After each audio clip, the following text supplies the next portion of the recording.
नमस्कार मित्रांनो, तुमचं स्वागत आहे आपल्या YouTube चॅनलवरती। तुम्ही सध्या पाहत असताल की मनोज जरांगे पाटलांच्या उपोषणाचा आजचा तिसरा दिवस आहे। तरी सुद्धा या ठिकाणी प्रशासनाने त्यांच्या उपोषणाला परवानगी नाकारली आहे। आणि दुसरी गोष्ट पाहायला गेलं तर या ठिकाणी राज्य सरकारने अजून सुद्धा मनोज जरांगे पाटलांची दखल घेतली नाहीये। पण या ठिकाणी काही राजकीय पुढारी या ठिकाणी त्यांना भेटण्यासाठी येत आहेत। त्याचं मेन महत्त्वाचं कारण त्यांना पुढची येणारी विधानसभा दिसतेय। पण मनोज जरांगे पाटलांची मागणी कोणती आहे ती राजकीय नाहीये तर सामाजिक आहे। ती म्हणजे कोणती? मराठा समाजासाठी सगळे सोयऱ्याची जी अधिसूचना काढली त्याची अंमलबजावणी तात्काळ करावी अशा प्रकारचा इशारा राज्य सरकारला मनोज जरांगे पाटलांनी दिला आहे। नाही तर माझं उपोषण चालूच राहणार आहे जोपर्यंत याचा निर्णय लागणार नाही। तर राज्य सरकारने कुठेतरी याच्यात दखल घ्यायला पाहिजे आणि कुठेतरी पाऊल उचलायला पाहिजे जेणेकरून मनोज जरांगे पाटलांची मागणी पूर्ण होईल। दुसरी गोष्ट बघितलं असेल, मनोज जरांगे पाटलांनी या ठिकाणी लोकसभेमध्ये जे विजयी उमेदवार आहे त्यांच्यासाठी सुद्धा एक इशारा दिलाय। काही व्यक्ती बघत असेल या ठिकाणी त्यांनी स्पष्ट बोलूनच दाखवलं की जे विजयी उमेदवार आहेत आणि तेच विजयी उमेदवार जर मराठा समाजातील सगळे सोयऱ्याच्या अधिसूचनेला अंमलबजावणी करण्यासाठी विरोध करणार असतील तर त्यांना येणाऱ्या विधानसभेमध्ये परत हेच समाज धडा शिकवल्याशिवाय राहणार नाही। हे स्पष्टरित्या त्यांनी आज बोलून दाखवलं। त्यांनी नाव सुद्धा घेतलं, या ठिकाणी काँग्रेस पक्षातील काही विजयी उमेदवार असतील त्यांनी जर अशा प्रकारचा विरोध केला तर येणाऱ्या विधानसभेमध्ये त्यांना परिणाम भोगावे लागतील। मनोज जरांगे पाटील कुठल्याही राजकीय पक्षाच्या विरोधात नाही या वक्तव्यावरून दिसून येते। काही जण आतापर्यंत म्हणत होते की मनोज जरांगे पाटील भाजपच्या विरोधात आहेत, त्यांनी स्पष्टरित्या आज काँग्रेसचं नाव घेतलं। याच्यावरून दिसून येतं की मनोज जरांगे पाटील कुठल्याही राजकीय पक्षाच्या विरोधात नाहीयेत। या ठिकाणी त्यांची मागणी आहे सगळे सोयऱ्याची अंमलबजावणी करा।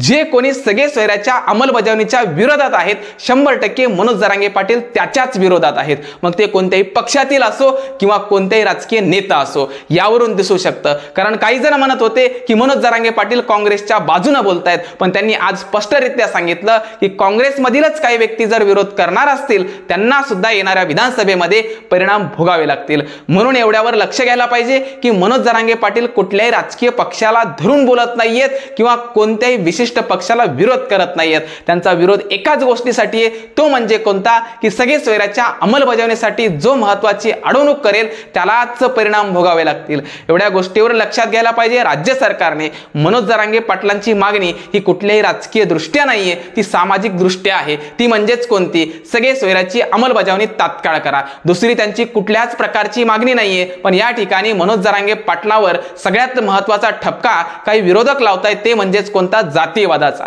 जातीयवादाचा ठपका लावून राज्य सरकारला भुरळ पाडताय की मनोज जरांगे पाटलांची मागणी पूर्ण नका करू। पूर्ण नका करू म्हणजेच कोणती? त्यांना असं वाटतंय 10% आरक्षण दिलंय तरी सुद्धा मनोज जरांगे पाटलांचं उपोषण का चालू आहे? तर मनोज जरांगे पाटलांचं उपोषण एकाच गोष्टीसाठी चालू आहे, ते म्हणजे कोणतं? की 10% आरक्षण हे 100% कायमस्वरूपी टिकणारं नव्हे। म्हणून कायमस्वरूपी टिकणारं आरक्षण पाहिजे तर त्याच्यासाठी सगळे सोयऱ्याची अंमलबजावणी करा, जेणेकरून मराठा हा व्यक्ती हा कुणबी ठरेल। मराठा हा कुणबी ठरला, सगळे सोयऱ्याची अंमलबजावणी झाली तरच हे आरक्षण 100% टिकू शकतं। म्हणून त्यांचं उपोषण हे चालूच आहे। राज्य सरकारने याची तात्काळ दखल घ्यायला पाहिजे, कारण उपोषणाचा मार्ग हा जास्त दिवस चालला तर त्या ठिकाणी मराठा समाजातील व्यक्तींचा सहभाग वाढेल आणि मागच्या सारखा कार्यक्रम होईल। मागच्या सारखा कार्यक्रम घडला तर येणाऱ्या विधानसभेमध्ये प्रत्येक पक्षाला हे पराभव स्वीकारावाच लागेल। कारण या ठिकाणी बघितलं मनोज जरांगे पाटलांच्या सहकार्यात फक्त मराठा समाजाच नव्हे तर प्रत्येक समाजातील व्यक्तींचा सुद्धा पाठिंबा त्यांच्या मागे दिसतोय। कारण त्यांनी विधानसभेची निवडणूक लढवण्याचं ठरवलं तर त्याच्यामध्ये सुद्धा प्रत्येक समाजातील व्यक्तींचा सहभाग असणारे, प्रत्येक समाजातील उमेदवार असणारे, जेणेकरून जे सगळे सोयऱ्याला विरोध करतात त्यांना पाडण्याचा सुद्धा कार्यक्रम ते राबवू शकतात। म्हणून प्रत्येक व्यक्तीने लक्षात घ्यायला पाहिजे की या ठिकाणी मनोज जरांगे पाटील कुठल्या एका पक्षाच्या बाजूने बोलत नाहीयेत किंवा एका पक्षाच्या विरोधात बोलत नाहीत। त्यांचा विरोध फक्त एकाच गोष्टीसाठी आहे, ती गोष्ट म्हणजे सगळे सोयऱ्याच्या अंमलबजावणीला जो कोणी विरोध करेल त्याला 100% प्रत्येक निवडणुकीमध्ये विरोधच असणार आहे। एवढी गोष्ट लक्षात ठेवला तर बघितलं असेल मनोज जरांगे पाटलांचं या ठिकाणी हे मराठा आरक्षणाचा मार्ग मोडकळीस आणण्यासाठी वेगवेगळ्या प्रकारचे षड्यंत्र रचतायत। ते कोणते आहेत? की मनोज जरांगे पाटील या ठिकाणी जातीयवाद करतायत, हे महत्त्वाचं षड्यंत्र रचले जाते जेणेकरून राज्य सरकारचं त्यांच्याकडे लक्ष वेधलं नाही पाहिजे। पण राज्य सरकारने कुठेतरी दखल घ्यायला पाहिजे की लोकसभेच्या निवडणुकीमध्ये कशा प्रकारे वेगळ्या प्रकारचा परिणाम भोगावा लागला। तशा प्रकारचा परिणाम येणाऱ्या विधानसभेमध्ये बघावा लागणार नाही, म्हणून मनोज जरांगे पाटील डायरेक्टली इशारा देत आहेत की या ठिकाणी सगळे सोयऱ्याच्या अंमलबजावणीचा निर्णय तात्काळ द्या, कारण ते सध्या गरजेचं आहे. कारण तुम्ही पाहिलं असेल प्रत्येक परीक्षामध्ये जर प्रत्येक मुलाला या ठिकाणी जे तुम्ही 10% आरक्षण दिले त्याचं प्रमाणपत्र लवकर तात्काळ मिळत नसेल तर त्याला ओपनमध्ये फॉर्म भरावा लागते, जेणेकरून सगळे सोयऱ्याची अंमलबजावणी झाली तर मराठा हा कुणबी ठरेल आणि त्याला ओबीसी प्रवर्गामध्ये जाऊन आरक्षणाचा लाभ घेता येईल. अशा प्रकारचं मनोज जरांगे पाटलांचं म्हणणं आहे.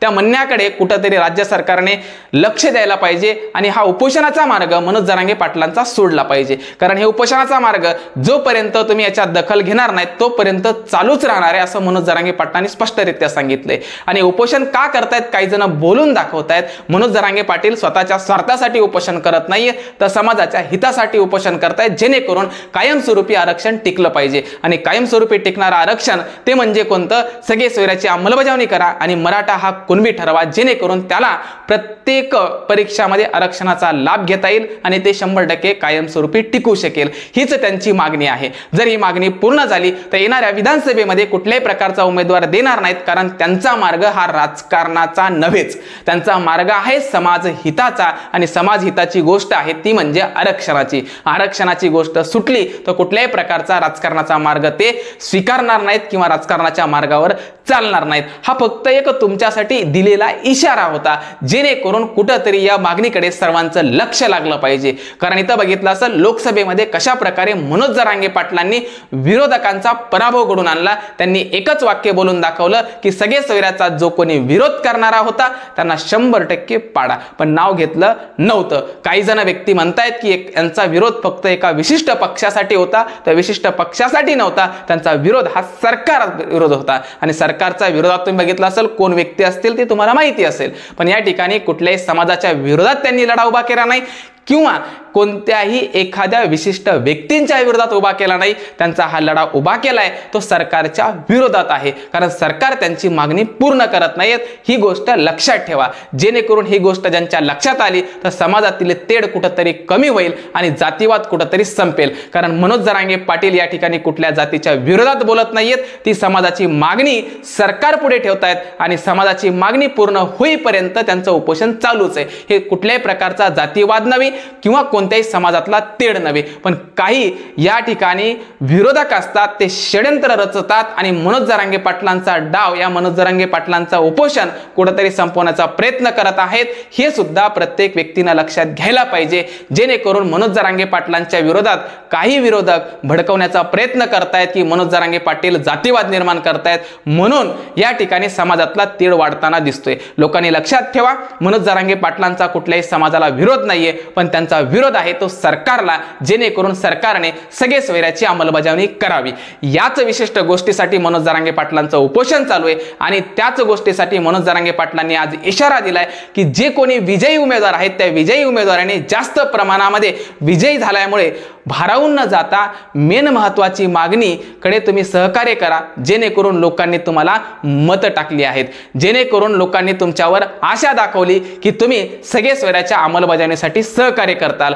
जेणेकरून तुम्ही सहकार्य नाही दाखवलं तर येणाऱ्या विधानसभेमध्ये तुम्हाला सुद्धा त्याचे परिणाम भोगावे लागतील. म्हणून राज्य सरकारने कुठंतरी मनोज जरांगे पाटलांच्या उपोषणावर दखल घ्यावी आणि तात्काळ काही ना काहीतरी निर्णय काढावा, जेणेकरून मनोज जरांगे पाटलांचं उपोषण थांबलं पाहिजे. कारण हे उपोषण कित्येक दिवस तुम्ही चालू देणार आहेत. मनोज जरांगे पाटलांचा जीव धोक्यात घालण्याचा कार्यक्रम तुम्ही राबवणार असताल तर कुठंतरी तुम्ही दिरंगाई करताल आणि मनोज जरांगे पाटलांचा जीवाचा धोका कुठंतरी कमी करण्याचा प्रयत्न करणार असताल तर कुठंतरी तात्काळ निर्णय घेताल आणि मनोज जरांगे पाटलांच्या उपोषणाची दखल घेताल. एवढंच सांगण्यासाठी तुमच्या समोर आलो, कारण मनोज जरांगे पाटलांचं उपोषण चालूच राहिलं तर 100% त्यांच्या जीवाला धोका होऊ शकतो. म्हणून कुठेतरी राज्य सरकारने पाऊल उचलावा आणि त्यांच्या मागणीकडे कुठेतरी लक्ष वेधलं पाहिजे आणि निर्णय दिला पाहिजे. हेच सर्व समाजातील व्यक्तींची मागणी आहे. पण काही विरोधक त्याला वेगळ्या प्रकारचं वळण लावतायत, त्याच्याकडे सुद्धा तुम्ही लक्ष द्या, जेणेकरून हे विरोधक जातीवाद पसरवत आहेत आणि हा जातीवाद कुठेतरी थांबला पाहिजे. ओके, थांबतो.